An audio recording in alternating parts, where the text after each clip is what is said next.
talk to me nice. Talk to me honestly. Look in my eyes.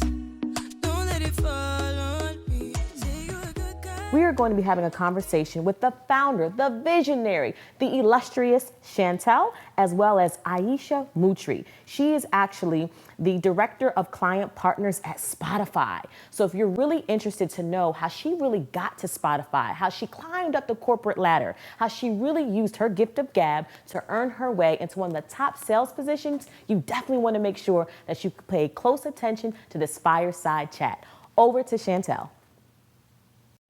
Aisha, I'm so excited to see you and to spend time with you today. Thank you. Thank you for having me. I'm excited to be here. Thank you so much for making it all the way out from Chicago to be with us here in New York. I can't wait for our listeners and our attendees to learn more about you and get this conversation going. So to the women of the Sistas sales community, we have Aisha Mutri, Director of Client Partners at Spotify. And I'm going to spend some time learning about your journey, your professional and your personal life, and just getting to know what makes you you. So without further ado, let me jump in. Aisha, can you share with me your early days? Specifically, what was your entry point into sales and business? So it's interesting you're asking about the early days. My early days in the career, honestly, really tie in quite nicely to the theme of the summit this year. You know, being about preparation is really the secret to power, truly, right? And I would say prior to joining sales and admittedly, fresh out of college, that's what I wanted to do was to go into sales. It's difficult to get a sales job when you don't have experience, right? So I ended up landing actually at a global media agency where I worked in media planning, which sounds far removed maybe from sales for some, but what that job enabled me to do was to really interact with vendors, right, who were in sales roles where I wanted to go. So it helped me to very quickly build a network, right, learn more about what each of those people did, learn about the full landscape, and then over the years, internally, I was able to really learn what goes into building media plans and what have you, and make a more strategic selection about what I really wanted to do in terms of sales. So that's really interesting. So what gave you that bug to go into sales? Because some of us, we fall into it. Some of us, you know, maybe we have a friend or a colleague that's in sales and we give it a try. But you said you pursued sales. This is what you wanted to do. What was that bug that gave you that idea? I mean, honestly, there were women around me who, you know, I had, for examples, that were in different sectors of sales. And I really always liked being around them. They were always welcoming. I like talking to people, you know, so it just really worked out. And I guess that's where it really came from. And you mentioned that you entered the media planning world. And of course, now you're leading a team of client partners or account executives at Spotify. So can you talk to me about how you transitioned from the media world into direct sales? Yeah, sure. That's a great question. So I mentioned early on, like in my early stages of my career, being a media planner, you're actually the one like doing the grunt work, right? In terms of meeting all the vendors, reading all the proposals, putting the plans together. And over the time, you really get to know people. So like really tapping into the network is how I got into ad sales. So my first boss in ad sales world actually was a vendor who used to call on me when I was in the media planning role, who gave me my first shot at sales. So when you say he used to call on you, what does that mean? So vendors, when you work for a media agency, vendors from networks, right? You think about television networks, digital media companies, platforms like Spotify, right? They approach the people that are on my team now, they approach executives, planners, buyers to pitch Spotify. I would interact with people from a number of different companies who were selling advertising to us. Okay, got it. That makes sense. And speaking of like your agency days, how did you and your team sell through this infamous deal, the new business pitch for Walmart, I believe $580 million? I found pitching new business always to be very fascinating. was always a big deal. Yeah. They gathered the team up. You go into the war room. It was a secret. So it's kind of when one of the senior executives came and tapped you on the shoulder and invited you to a meeting, you knew you were going to be called into a new business pitch. So it's a very secretive process unless you're involved in it. And, you know, the way the global media agencies are set up, I might still be under a confidentiality agreement as we speak, right? Yeah. Because it's very, very serious. But we really just sit down, look at the client brief, figure out what it is that they want to bring to the marketplace, what it is that they need help with. A lot of times they are outlining maybe problems or things that they're looking to do next based on what is going on with trends. So I always try to stay up to speed with what's going on, trending in the marketplace, what the competitive landscape was doing, as well as really just digging down into the categories. So let's talking about Walmart, for example, and knowing what those consumer behaviors are. And so I participated on the pitch team, and I was responsible for building out the ideas for the multicultural segment. So it was really an all-inclusive pitch where they were pitching the full media business. And at that time, Walmart spent about $580 million in media. That is amazing and exceptional. And congrats to you and the team. And you mentioned it was like a multicultural angle. Can you talk to me more about what does that mean? Yeah, so part of my, agency experience, a lot of it was spent on the multicultural side. So we specifically were specialists in helping brands connect with multicultural audiences, both African American and Hispanic audiences. I even did some buying in terms of Spanish language TV, which was very fascinating. I've been on sets like this where we're making custom content for company called Walgreens that's based in Chicago, where we flew to Miami to a very heavily populated Hispanic neighborhood where everyone spoke Spanish, and I got to meet telenovela stars, right, because they were cast in those commercials. So it really allowed me to really get a full picture of things that are going on outside of the culture that I live in every day. And I've always been very, very passionate about connecting with multicultural audiences and brands doing it right. And I would say people are doing a much better job of it now. But back when I started in my career, it's something that I really saw as a void in the marketplace and really felt like I could help address. Yeah, and I think that's great that you kind of, like, to your point, you saw that as an opportunity and you just kind of grew into that and you built your career off of that. And I think that's exceptional. Another thing that I love to learn about you, before 30, you were in major publications, Black Enterprise, for example. What is the key to personal branding? The key to personal branding truly is authenticity. It's about being your authentic self, being comfortable to show up as your authentic self all the time. I try to be the same person all the time, whether you encounter me at work or at a conference or what have you. And obviously, when you're at work, you need to be a little bit more polished when you're talking to corporate executives, asking them for 7-figure deals, right? But at the core, I'm still going to be honest and transparent with you. I'm going to do the best that I can to put forth solutions that help you reach your marketing objectives, business goals, and what have you. And that's really who I am just in life in general. I'm very solution oriented.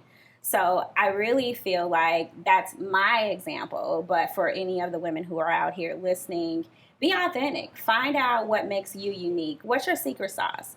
Do a little bit of self-reflection. And once you learn that, really take a hold and embrace it and put that out into the world. And I promise there's someone who can be impacted by that. Yeah, and as you're speaking, I'm thinking about personal branding a little bit more. And to your point, being your authentic self allows someone to actually see you for who you are. And they're not confused about who you are, which makes it easier for them to be attracted to you. Right. They can say, hey, this is Aisha. She is authentic. She is warm. She's caring. You know what I mean? She's a business leader. And it's very clear and easy for me to see that from you, even in this conversation. So thank you so much about that. Yeah. I like to... One more thing, just kind of about personal branding that I wanted to call out. I would say it wasn't easy, particularly in this social media world, right, to just put myself out there. So when I'm saying that I'm myself all the time, prior to me being bold enough to create Savvy Pro Marketing and put myself out there on Instagram and Facebook and what have you, I would show up as who I am authentically in small rooms, Right. in small spaces. But this Yeah. was a little bit different. And I had to really spend some time to figure out what that looked like, because I had done a lot of work in my career and in these small rooms and smaller environments. And while I did appear in Black Enterprise and Working Mother magazine, those are still pretty niche situations. So really taking the time to learn how social media operates, to learn what goes on behind set, how do you really actually take a proper headshot, being comfortable with not feeling like, oh, am I turning into this person who isn't humble because I'm out here hiring, people to help me get it together, and just being able to let go of what it is that I accept what I don't know, right? Yeah. And be comfortable with delegating. And I just like to encourage women who may be in a transition stage in their careers, right, where they're feeling like, I need to put myself out there, because that's what the marketplace demands, right? So we talk about my role at Spotify. They reached out to me because of what I put out there on social media, right? Yeah. And in my consulting business, offering listing what services I offer, and being bold enough to do that. It really shows that I understand the medium that they're actually doing business in. So I would just encourage people to make sure that while you're being authentic, whatever your business goal is, you try to connect those things as well. Yeah, so personal branding has like a network effect, right? To your point, it allows companies to be attracted to you because they can fully understand what you bring to the table. And that makes a lot of sense. I want to talk about like how sales enabled you in other areas, and specifically financially. How do you think through personal finance, and specifically how has sales helped you reach your financial goals?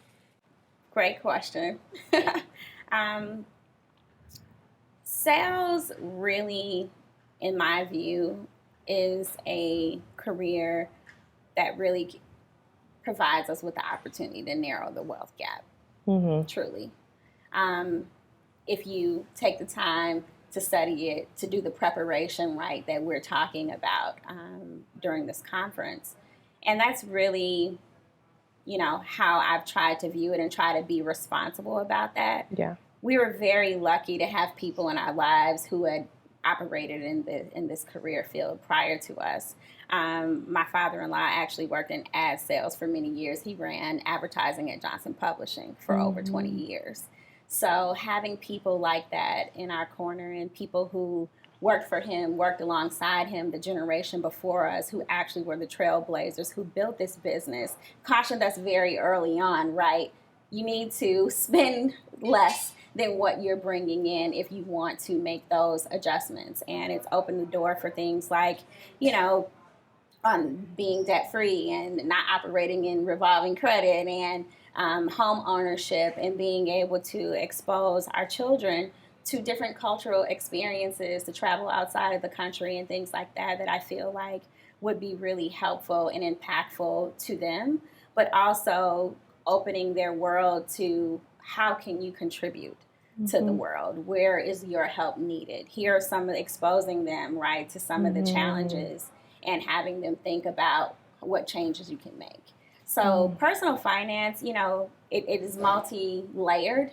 I will say one of the things that I'm more interested in is learning more about investing. I think that it's something that traditionally women haven't gotten kind of our hands dirty in. There are a few organizations that are a little more palatable for us to digest, and isn't the boring black and white spreadsheets and those kinds of things that I'm looking into, because I think it's important, right? You being able to manage your personal finances and you building wealth for future generations is a lot different. So that's where I'm looking to learn more about, because while I've been investing in retirement plans and 401ks and things like that, like most people, since I started working, investing personally is not something that I know a ton about. So, but I like what you talked about, your investment in your children, and how you're taking them around the world and making sure they understand the give and take, giving back. And, I love how sales has been able to enable that type of lifestyle, for you. That's fantastic. So you mentioned that you had done such a great job with your personal brand, and you seem to have so much of your head on straight when it comes to working and just developing yourself, to the point where you mentioned that Spotify tapped you on the shoulder to work there full time. Can you talk about that? Talk to me about the exchange. How did that go from you having your own business consulting into transitioning to work there full time? Yeah, it's very interesting. So, probably not so much of a secret. Spotify has a very generous maternity leave policy. And what they do is there are opportunities for contractors to come in and do what they call maternity fill rotation. And so one of their recruiters reached out to me about joining under that guise. But the reason why they reached out at all is because I had a website built out for my consulting business. And listed on there, one of my services was maternity fill coverage. And right? So I actually knew that this was a service and this was a gap in the marketplace from being a media planner years and years ago. Right. There would be saleswomen who went out on maternity leave, and then all of a sudden there's a different vendor calling on me, and they're like, oh yeah, I want to be working together for the next few months because Susie is out on maternity leave and I'm your main point of contact. I didn't even know that was a thing. Right. Yeah. Right? And so they offered long-term contracts, so it's somewhat of a spillover. You come in a couple weeks before the person goes out on maternity leave so that there is a transition, right? You understand their book of business. You get a chance to work with them, meet with them, see how they do things, ask all the questions. They're out, you steward the book of business, and then on the back end, when they're coming back in, you transition them back in. And there are people that rotate around and they fill those contract roles, but there's also an opportunity for you to get hired full time. Right. I will say that I was very diligent about building relationships internally, because I knew when I took that job that I wanted to work at Spotify full time, which was a risk, because at the time I was employed. I had a full time job that I sort of left and went back into consulting because Spotify was such a great opportunity. And meeting with not only my manager that I worked under, who was great, who brought my name up in rooms when I wasn't there, because she was truly a sponsor and an advocate, right? And I so appreciate her for that. But it got me visibility with senior leadership who made those kinds of decisions and opened the door for me to have real conversations with them. But from the point of even interviewing for the contractor role, I was very honest and upfront that I wanted to be there full time and just continue to network as much as possible. Obviously, make sure that I performed really well, meeting with other people who were peers to my manager, people who were above her, meeting with the recruiting team, just really making the rounds, so to speak, and saying the same thing, being authentic with everyone. It's kind of amazing that you were able to pick up on that specific need, maternity backfill. That's incredible. I just feel like that's just, again, as I spend time with you, I'm understanding more how you think. You are such a forward thinker. And I think that, if there's anything that I hope the listeners and the attendees take away from this is, you can create the change you want for yourself, put yourself out there, and don't be afraid to fill into a unique need. Because I just think that's awesome. So thank you for sharing. You talked a little bit about the relationships that helped you get there. Which relationships do you think are like the most valuable that you have right now internally? Yeah, I think the relationships that I have right now that are most important, or the ones that I hold dear. I'm still pretty new in the role, right? I started earlier this year in the role in March, but I do keep in touch with my old manager. I keep in touch with folks in recruiting, and now I work with them, right, to bring in other people. So that's good. And I'm trying to build my network out in terms of working and meeting with people in the current division I'm in, because when I consulted, I was actually on the vertical team, and we kind of have them separated with vertical team and regional teams. And my promotion to management was on the regional team. So I'm trying to expand my network and onto those teams as well. But it's been going good. It's the same approach, right? But I do understand that my main responsibility, right, is to manage my team and make sure I'm coaching. It's a fun labor, right? Because I manage a team of 4 people, and 3 of which that are new to my team, right? And some of them are brand new sellers who are selling for the first time. Wow. So I'm spending a lot of time, really, if I'm being honest, building relationships there and making sure that we are able to function effectively as a team. Yeah, and it's something. So, first-time sellers, that's a big deal. You know, how do you take 20 years of experience and like inject it into someone who's trying sales for the first time? But I know that you've done this before in other capacities. You mentor young professionals and mid-level professionals. And what do you think is the number one thing that early to mid-level sales professionals struggle with? Yeah, I think one of the biggest struggles for early career professionals before even getting into sales is getting in. Mm-hmm. Yeah, I'm sure you know that from your own experience. It can be tough to get in. One of the strategies that I talk about and what I learned so much was from a book that I read by Carla Harris called Expect to Win. Yeah, I highly recommend that book. But in that book, she talks about a lot about some of the challenges that we have, right, as women of color in these environments where we may not have cultural things in common, and how difficult it can be to navigate those kinds of situations, and gives you real examples, right, of how to sort of break down some of those barriers and how to interact with people and some unwritten rules, right, that we may not necessarily be aware of, because our culture is about being so authentically you. And every culture doesn't operate that way. So it can be a little bit of an adjustment.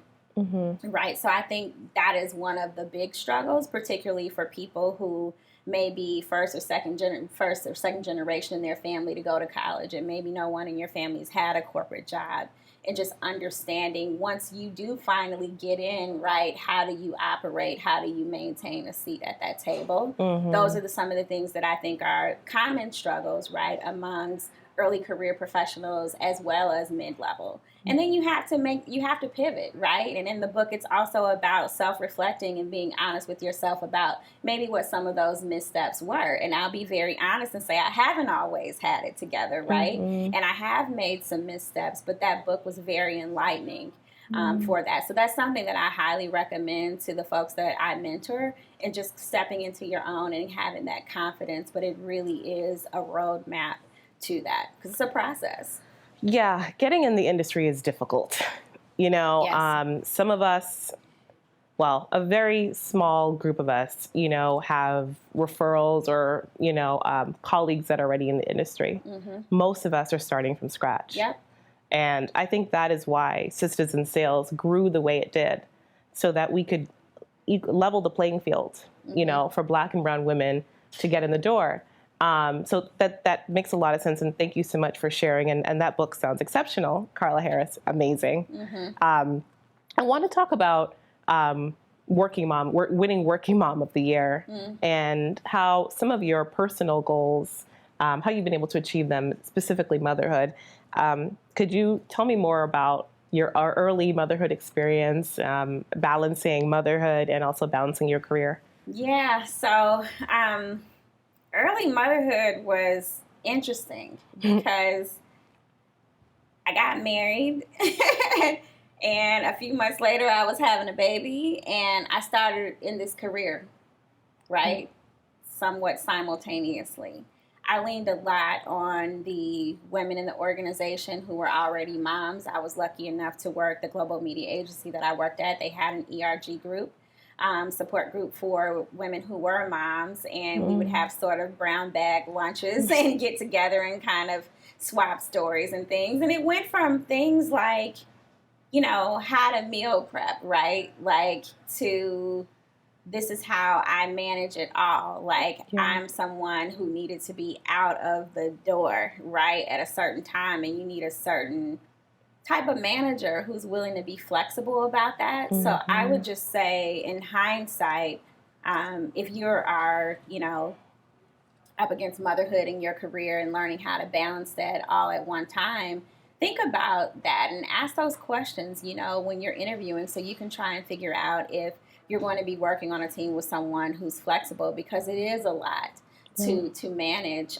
So while I was someone who had to be out of the door at 5 because I needed to get to the daycare to pick my kids up, I also was the same person who was backpacking a laptop home to work right after my kids went to bed. And, media planning requires a lot of research. I mean, I can remember times where I was trucking it home with literally hundreds of pages of research, MRI data, and a ruler and a highlighter, But it's about that preparation. It all goes back to the theme of the conference. It's really about that preparation. So I would just encourage moms to be patient with yourself, take the time to learn, but be patient with yourself. I had a few, women in the business. One tells me all the time, like, when your kids get, a certain age, and this is when, they have all of the things that you have to be at the school and this, that, and the other. And my kids, elementary school is one where I live in a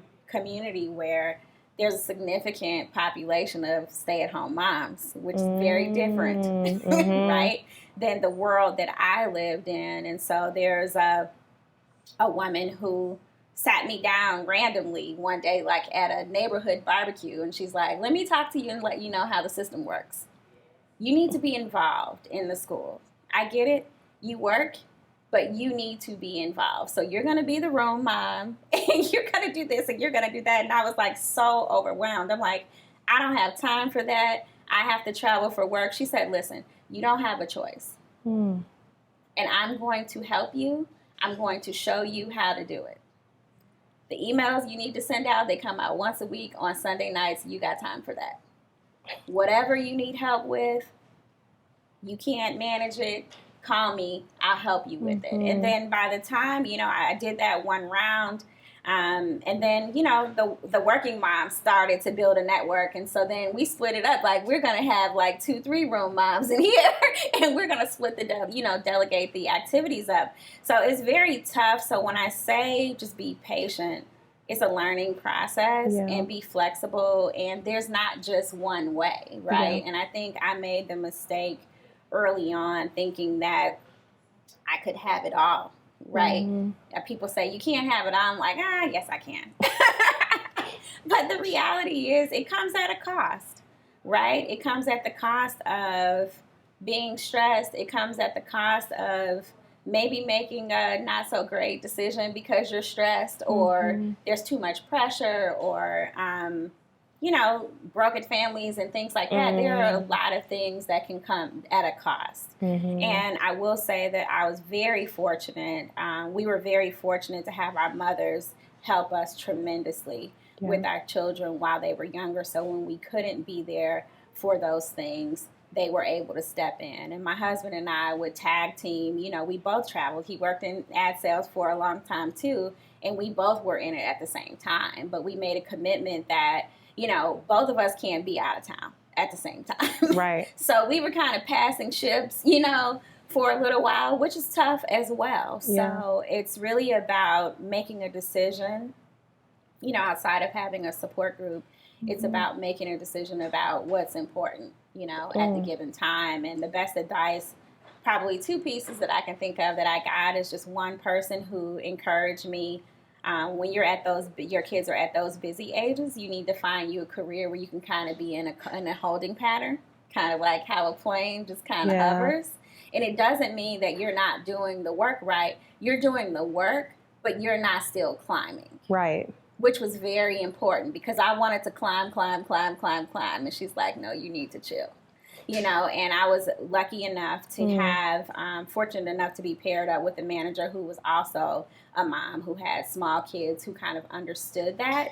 And I still performed and did my job, but I wasn't necessarily on that. What I'm weren't talking on 10. about. Yeah, I'm not on that grind. You know what I mean? Yeah. So he's still performing, but not necessarily taking on, you know, new More and challenges more. and forcing myself to have to learn something different and this, that, and the other. It's like, you're here, you know this very well, you perform, you excel at it actually. So just coast for a minute, you know? And so I did that for a few years, and now my kids are older now, so now I'm climbing again. But it's a balance, you know? And the other piece of advice I got that was really solid, there's actually Renetta McCann.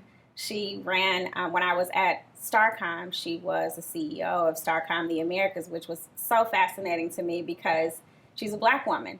And I had never seen anything like that in the space, right? And one of those brown bag lunches, you know, she came to the meeting because she also was a working mom. And I asked her, I said, how do you do it all? And she said, when I'm at work, I'm at work. And when I'm at home, I'm at home. Yeah. And the best decision you'll ever make is for your kids to be in the care of someone who supports you and who loves you and your children, that you can focus on work, right? And not worry about what's going on because you know your kids are good. It's amazing. Thank you so much. I feel like I could continue talking about all of these things with you, but I just, you know, what really hit home for me is how thoughtful you have been about just the time and place and the season for certain things in your life. And I think that's so important because sometimes social media is an amazing tool, but it can also create a lot of anxiety in you. You know, when you're seeing so many people doing so great and doing so excellent, and you're like, I want to do this, I want to do that, I want to get there, I want to get there. But just to hear from you, you know, looking at, zooming out and seeing your life and identifying when you were going to be on, when you were going to kind of hover, like you said, and now you're back into a new season. And so thank you so much for joining us today. Your work, your life is so inspirational to all the attendees of Sistas in Sales, but really also to me. And so thank you for being so open to share that. And I appreciate you again, Aisha, and I hope you have a safe trip back to Chicago. Thank you. Thank you. Thank you so much. I really appreciate you inviting me out here, as I said. And, you know, at this phase, all I want to do really is give back, right? And I hope that something that I shared can help another woman skip some steps, right? Or to have a little bit more clarity about where she wants to go. So I think Sisters in Sales is amazing. Kudos to you for discovering such a void in the marketplace. Years ago, nothing like this existed. And it was really sort of a, you know, a mind game, a little bit of hazing and whatnot to try and figure out how to get in rooms with women who are already doing it. So I am so happy for you that Sisters in Sales has taken off. Thank you. I'm proud of you for just sticking to it and going along this journey, and it's only up from here. Thank you so much, Aisha. Thank you. Thank you.